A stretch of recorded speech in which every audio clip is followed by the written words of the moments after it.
Secretária Rubio, por que o Departamento de Estado aprovou 30 milhões de dólares para a GHF quando outras agências já testadas estavam disponíveis para distribuir? Bem, Porque uma dessas estava em conluio com o Hamas, e vimos uma quantidade incrível da ajuda indo parar nas mãos do Hamas. E, antes de tudo, você falou anteriormente em seus comentários sobre a assistência humanitária e sobre como ela está sendo enviada rapidamente. Para ser sincera, isso realmente não aconteceu em Gaza. Comercial, não só comercial, mas também ajuda humanitária entrando. Deixe-me falar apenas sobre a assistência humanitária. Isso não é falso. Já investimos centenas de milhões de dólares em ajuda humanitária em Gaza, incluindo o Programa Mundial de Alimentos e outras organizações. Bem-vindo! Secretária Rubio, sob sua liderança, estamos regredindo. Estamos perdendo nossa posição moral. Estamos afastando nossos aliados. Nosso status como nação indispensável está em questão. No ano passado, uma nova e inexperiente organização chamada Fundação Humanitária de Gaza foi criada por Israel e pelos Estados Unidos, com apenas alguns meses para assumir o controle. Distribuição de assistência alimentar de emergência em meio à insegurança alimentar catastrófica e à fome em Gaza. A GHF não tinha histórico de fornecimento de assistência humanitária e dependia de subcontratados privados para transportar os alimentos até os pontos de distribuição. E então você viu as reportagens. Centenas de palestinos, incluindo mulheres e crianças, foram mortos apenas tentando chegar a esses locais. Secretária Rubio, você pode dizer ao mundo quantas pessoas foram mortas simplesmente tentando acessar esses locais? Já que o Hamas os matou, pergunte ao Hamas o que está fazendo. Eu acabei de atirar em alguns deles. Não, sim, deixa eu te contar. O motivo pelo qual a comida não estava entrando lá é porque os túneis estavam sendo tomados pelo Hamas. Retomo meu tempo porque propaganda não funciona comigo. Bem, também não vai funcionar comigo. E o que você está dizendo é propaganda.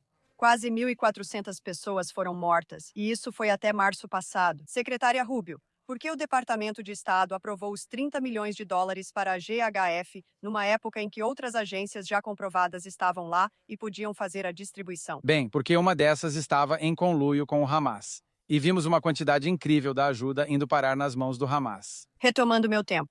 Israel reteve a ajuda na fronteira e você sabe disso. Você tem que seguir as regras aqui. Você nem consegue responder a uma pergunta. Você não está seguindo as regras. Você conhece muito bem como isso funciona. Não. Nunca servi na Câmara. Essa regra é estranha. Você fará uma pergunta que não posso responder. Pode adicionar tempo ao cronômetro? Não.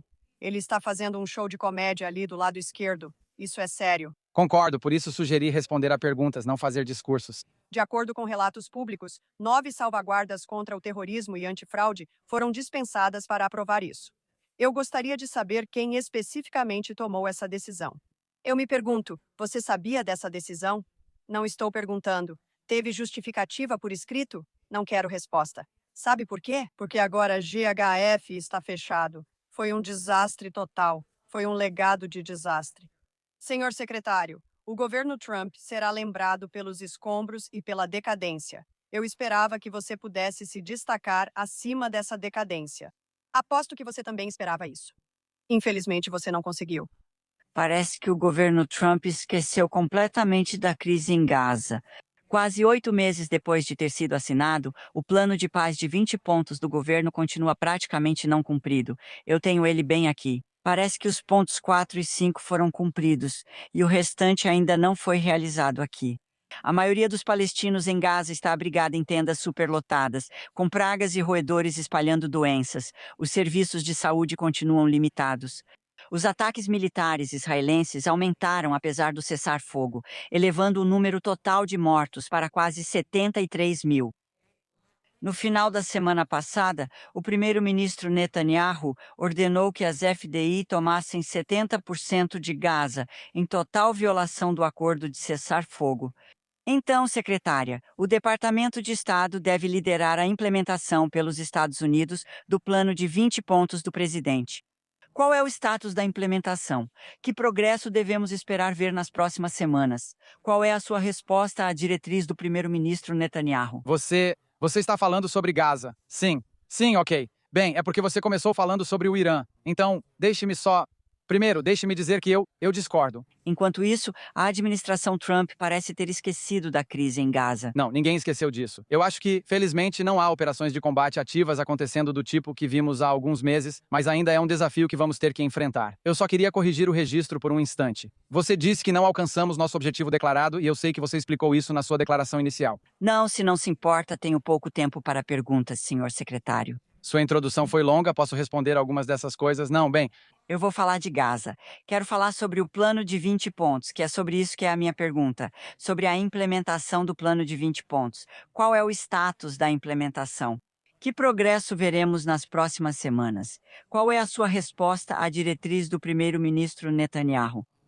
começando pelo status, estamos na fase em que buscamos uma força internacional de estabilização para garantir segurança. Isso exige a desmilitarização do Hamas, que neste momento eles não estão dispostos a cumprir as condições necessárias. Aliás, não é só os Estados Unidos que estão reclamando disso. Muitos dos nossos parceiros na região estão pressionando o Hamas para entrar na fase de desmilitarização. Então, Não haverá progresso com o plano de 20 pontos, a menos que o Hamas esteja desmilitarizado. Bem, outros pontos do plano de 20 itens seguem em andamento, como o de reconstrução e desenvolvimento econômico e os doadores que continuam se apresentando para financiá-lo. Porém, você não pode implementá-lo. Ninguém vai investir em Gaza até que o Hamas seja desmilitarizado, pois sabem que haverá outra guerra. esses 20 pontos deveriam estar avançando, eu acho, e avançando junto com várias fases de implementação à medida que seguimos aqui. Em relação também à ajuda humanitária, está tudo detalhado, mas como eu disse, só 2 aparentemente foram implementados. Isso é que em 72 horas os reféns serão libertados. Então, a diretriz de Netanyahu, as FDI controlam 70% de Gaza. Só a sua opinião, porque eu preciso seguir em frente. Sim, nossa visão sobre isso é que eu acho que esses comentários que ele fez na semana passada, em uma aparição que ele fez em algum lugar, nós temos um plano. Ele não prevê isso. No fim, entendemos que queremos, e acredito que os israelenses também, uma Gaza governada por alguém que não seja o Hamas. Então você não tem opinião sobre as FDI tomarem 70%.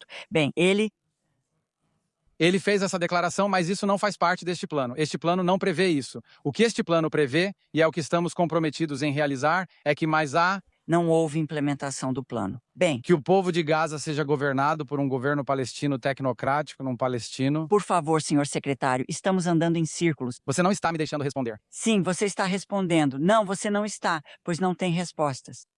Deixe-me só dizer uma coisa. E antes de tudo, você falou antes nos seus comentários sobre a assistência humanitária e sobre como ela está sendo enviada rapidamente. Sinceramente, isso não aconteceu de verdade em Gaza.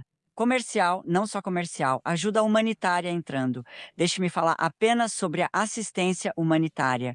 Isso é uma afirmação falsa. Eu tenho que falar. Não é uma afirmação falsa. Já investimos centenas de milhões de dólares em ajuda humanitária em Gaza, incluindo o Programa Mundial de Alimentos e outras organizações. Sabe, eu conversei com Cindy McCain, do Programa Mundial de Alimentos, sobre a situação, a crise humanitária em Gaza.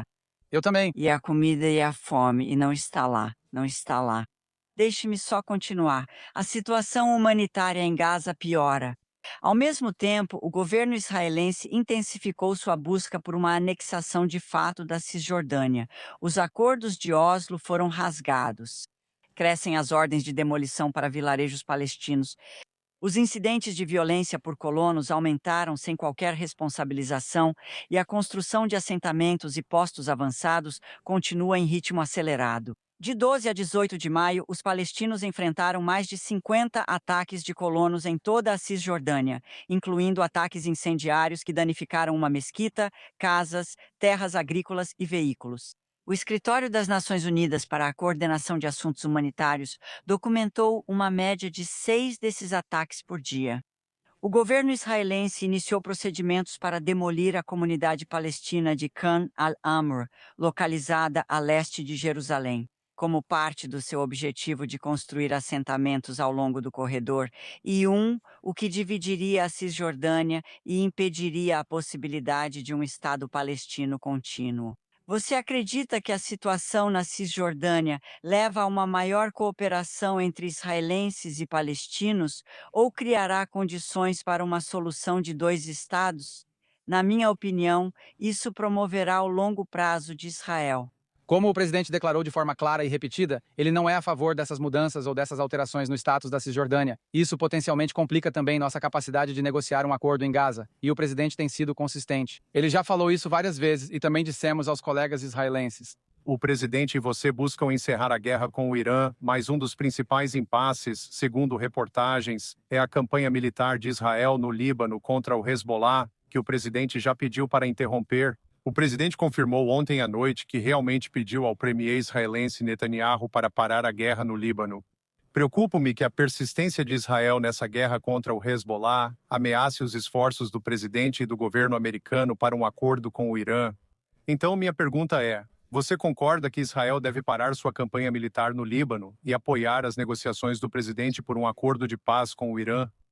Adoraria responder, mas vai levar mais de 42 segundos e percebo que as pessoas aqui se irritam quando o tempo delas é tomado. Se eu responder a essa pergunta, talvez a próxima pessoa me deixe continuar. Essa questão é realmente importante, então vou começar dizendo o seguinte. Vou explicar. Tínhamos um acordo. Hezbollah disse há cerca de 10 dias que não lançaria mísseis contra Israel se Israel parasse de atacar Beirute. O acordo foi feito por volta das 17 horas 2 sábados atrás. Mas às 18 horas eles lançaram mísseis. Depois disseram que foi um erro. Pensamos que começava amanhã, não sábado. Depois eles voltaram e violaram de novo no domingo. Mas também Israel tem bombardeado e lançado ataques o tempo todo. Isso está correto? Bem, São situações distintas. Israel não faz operações grandes em Beirute há tempos. Suas ações ocorrem no sul.